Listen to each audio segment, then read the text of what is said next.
नमस्कार दोस्तों, मैं शालीमार जायसवाल आपका स्वागत करती हूँ। पाकिस्तानी सिस्टम अपने ही आवाम के साथ स्कैम करने की कोशिश कर रहा है। जी हाँ, तो दूसरी तरफ पाकिस्तान के नक्शे कदम पर चल रहे बांग्लादेश में चीन के नागरिकों के साथ स्कैम हो रहा है। इस घोटाले की वजह है बांग्लादेशी महिलाओं से शादी। यह स्कैम इतना बड़ा है कि ढाका में चीन के दूतावास को अपने नागरिकों के लिए एडवाइजरी जारी करनी पड़ गई है। सबसे पहले आप इस एडवाइजरी के एक एक शब्द को समझिए ताकि आप इस शादी वाले स्कैम की जड़ तक पहुंच पाए। तो आइए देखते हैं इस पर हमारी एक खास रिपोर्ट।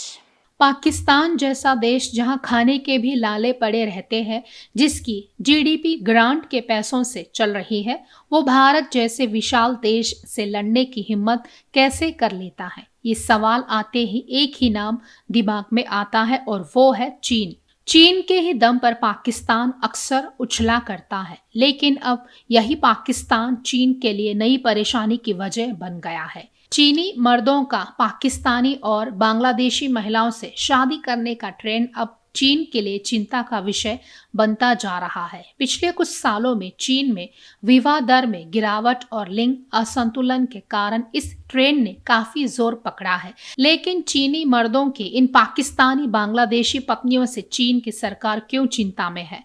दरअसल इन विवाहों के पीछे छिपे खतरनाक सच से चीन, पाकिस्तान और बांग्लादेश की सरकारें घबरा गई है। आइए इसे समझते हैं। चीन की एक बच्चा नीति और पारंपरिक बेटा ही पैदा हो की सोच के कारण देश में पुरुषों की संख्या महिलाओं की तुलना में लगभग 35 मिलियन अधिक है। इस लिंग असंतुलन ने बचे हुए पुरुषों की एक पीढ़ी को जन्म दिया है जिन्हें विवाह के लिए उपयुक्त साथी नहीं मिल पा रहे हैं। इस समस्या का समाधान खोजने के प्रयास में कई चीनी पुरुष विदेशी महिलाओं से विवाह करने पर मजबूर हैं। पाकिस्तान और बांग्लादेश की आर्थिक रूप से कमजोर महिलाएं, विशेष रूप से ईसाई समुदाय की महिलाएं, ऐसी शादियां करने को तैयार हो रही है। उन्हें बेहतर जीवन, आर्थिक स्थिरता और विदेश में रहने के सपने दिखाकर फंसाया जा रहा है। हालांकि कई मामलों में ऐसा देखने में आ रहा है कि शादी के बाद ये पाकिस्तानी बांग्लादेशी दुल्हनें देह व्यापार के चंगुल में फंस रही है। इन्हें शोषण, दुर्व्यवहार और यहाँ तक कि वेश्यावृत्ति के लिए मजबूर किया जा रहा है। सूत्रों की खबरों के अनुसार ऐसी शादियों के पीछे संगठित अपराध नेटवर्क सक्रिय है जो महिलाओं को झूठे वादों के साथ फंसाते हैं। पाकिस्तान और बांग्लादेश में कई अवैध विवाह केंद्र और दलाल सक्रिय है जो इन महिलाओं को चीन भेजने में भूमिका निभाते हैं। लेकिन शादी के बाद चीन पहुंचने के बाद इनमें से कई महिलाओं को मारा पीटा जा रहा है और उन्हें बंधुआ मजदूरी या वेश्यावृत्ति के लिए मजबूर किया जाता है। चीन, पाकिस्तान और बांग्लादेश की सरकारें इस समस्या से निपटने के लिए लगातार कोशिश कर रही है।